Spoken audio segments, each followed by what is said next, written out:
Hey, welcome to my kitchen. I'm Chrissy, and today we are going to make the best Rice Krispie treats.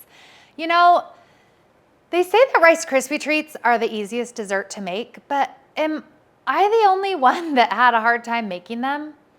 Until I learned a couple tricks, I always had hard, crunchy treats, not amazing ones, not soft, amazing ones. So today we are going to get you all set to always make amazing treats. Let's dive in. All right, so take your marshmallows and weigh them in a separate container. If I'm using my recipe that calls for a 16-ounce bag of marshmallows, I don't necessarily have to do this step because they're already weighed out for me. Okay, then you're going to do the same thing with the Rice Krispies. Weigh the correct amount in a separate container so they are ready to go. Getting all of your ingredients weighed and ready to go will make your life so much simpler always, but especially when you're making anything that has stuff you are melting over a stovetop or has a multi-step process. Weigh your butter and stick it in a large pot. I always use a big enough pot to fit and be able to mix my whole batch of Rice Krispies. But if you don't have a pot that's big enough to fit and mix the whole batch in, make sure you put your Rice Krispies in a big enough container to be able to add and mix the marshmallows later. And just a pro tip, if the only pot you have big enough to fit and mix your mixture is super tall pot, don't plan on mixing your Rice Krispies in that pot. It's a pain to mix when the pot is so deep. It will be easier for you to mix in a big container and pour the melted marshmallow on top of the Rice Krispies. Turn your stove on to a medium temperature. Now, when I say medium, I mean like right in the middle. So not the highest and not the lowest, but right in the middle. Now, let your butter melt. It's okay to just have the butter do its thing. I will stir it every once in a while so that it doesn't have any spots that are getting burned, and I feel it helps speed up the process. Using high quality equipment always makes a big difference in how your products will turn out.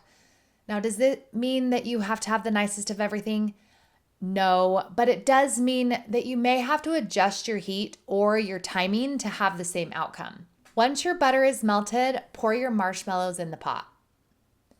Now, if you have a pot that isn't your favorite, but it's just what you got right now, it's all good. Just turn your heat down a little so that you can go a little slower in this melting process. You don't want to scorch your marshmallows. Now, you're going to stir the marshmallows. I like getting them coated in butter and then watch the marshmallows carefully. This is the key to having soft Rice Krispies. You can't melt the marshmallows too much or you will have crunchy Rice Krispies. Keep stirring and watching. Just keep watching. All right, and here is the secret. You turn off the heat on the stove way before the marshmallows are completely melted. They will melt all the way, don't worry, but you don't want to have that heat on them. Do you see how they are mostly melted, but you can still tell there are marshmallows in there that haven't melted all the way? This is a good thing. After turning off the heat on the stove, pull the pot off and transfer it to a heat-safe space. Give your marshmallows a little stir and you will see that most likely all of your marshmallow is now melted and ready to go. So now you are either going to mix in the Rice Krispies into the marshmallow, or you are going to add the marshmallow to your Rice Krispies that are in a different container.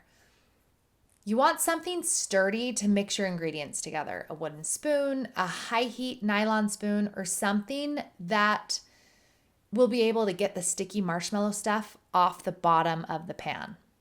When you mix, you want to make sure to go all the way to the bottom of the pan and into the edges. Try not to smash the Rice Krispies, but know that you will most likely break some of them up. Keep stirring until the marshmallows are evenly distributed and there are no pockets of marshmallows at the bottom of the container or in the edges of the pot. Once the marshmallow mixture is completely mixed, you are ready to put it in the pan.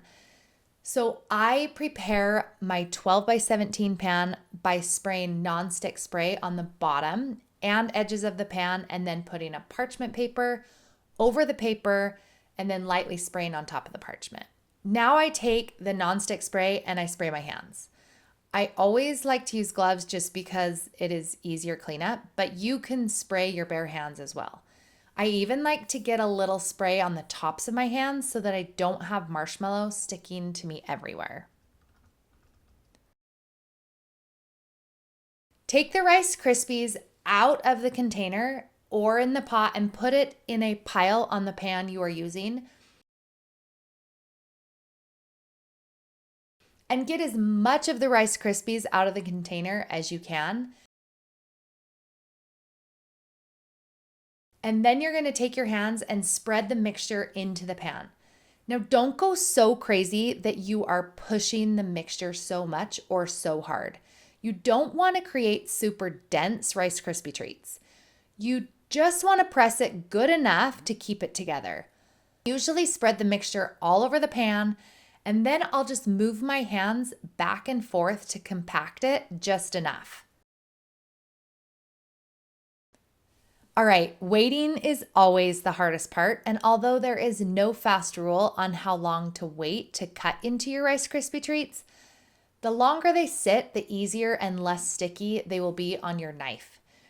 Now, if you want thicker Rice Krispie treats, you can use a 9 by 13 pan to get double the thickness of these. It is all preference in what you want to bite into. My boys always vote for the thinner but bigger treats, so this is my go-to.